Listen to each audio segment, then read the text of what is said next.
రాష్ట్ర ప్రజలకు శ్రీరామనవమి శుభాకాంక్షలు తెలిపారు మాజీ మంత్రి ఎమ్మెల్యే హరీష్ రావు. సిద్దిపేట జిల్లా కేంద్రంలోని ఎమ్మెల్యే క్యాంపు కార్యాలయంలో గే రామాయణ గాన కర్త శ్రీ రుక్మ భట్ల నరసింహస్వామి సన్మాన కార్యక్రమంలో ఎమ్మెల్యే హరీష్ రావు, ఎమ్మెల్సీ దేశపతి శ్రీనివాస్ పాల్గొని వారిని ఘనంగా సన్మానించారు. అనంతరం మాట్లాడుతూ మన పిల్లల భవిష్యత్తు తరాల కోసం మన సంస్కృతి సంప్రదాయాలను పాటిస్తూ హిందూ ధర్మ పరిరక్షణను కాపాడుకోవాలని అన్నారు.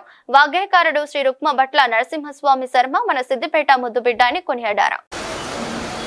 మనము వాటిని గుర్తించడంలో వెనుకబడుతుంటాం. జనరల్గా వారి తండ్రిగా ఇప్పుడే దేశపతి అని చెప్పారు, విధుమౌళి శర్మ గారు. మరి వారు ఆ రోజుల్లోనే వారు రామాయణాన్ని, తందనాన రామాయణాన్ని రచించి జీవితం అంతా కూడా తందనాన రామాయణం అప్పుడు ఆ రోజుల్లో చాలా ఫేమస్ అని చెప్తూ ఉంటారు. ఆయన పాడుతూ ఆ రామాయణాన్ని విశ్వవ్యాప్తం చేస్తూ జీవితం అంతా కూడా కృషి చేశారు. మా ఫారూక్ భాయ్ కూడా చెప్తూ ఉంటాడు, రామోజీపేటకు మా ఫారూక్ భాయ్ కూడా దగ్గర సంబంధం ఉంది.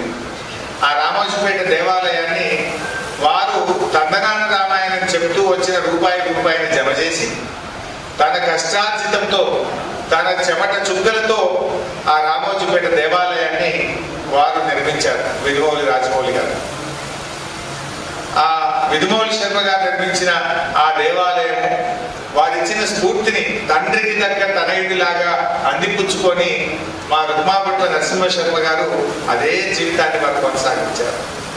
వారి కుమారులు కూడా కానీ ఒక మంచి మాట చెప్పారు, ఇందాక మాట్లాడుతూ ఒక చెట్టు నీడలో ఇంకో చెట్టు మొలవదన్నట్టు ఆ తాతగారికి తగ్గ కుమారుడు నరసింహ శర్మ గారు, వారికి తగ్గ తనయులు మా సత్యనారాయణ శర్మ గారు, కోదండరామ శర్మ గారు.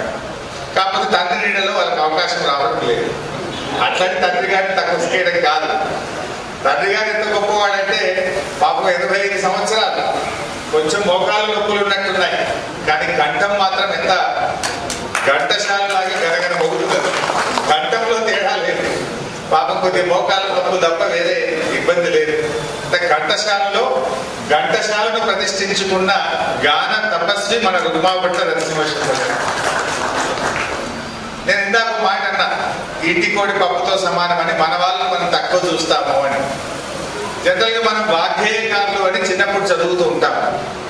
వాగ్గేయకారులు అనగానే మనకు గుర్తొచ్చేది అన్నమయ్య గారు, జాగయ్య గారు, రామదాస్ గారు. ఇది మనం చిన్ననాటి పుస్తకాల్లో చదువుకున్నాం. ఎందుకంటాం వాగ్గేయకారులని?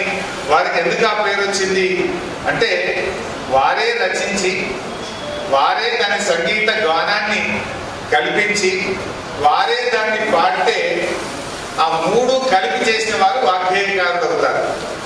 మరి రుక్మాభట్ల నరసింహ శర్మ గారు కూడా వారే మరి ఈ గేయ రామాయణాన్ని దాదాపు 3-4 ఏళ్ళు శ్రమించి గేయ రామాయణాన్ని రచించి దానికి సంగీతాన్ని స్వపరిచి దాన్ని పాడి నిజంగా ఆయన ఒక వాగ్గేయకారుడు. మన సిద్దిపేట మట్టిలో పుట్టిన వాగ్గేయకారుడు.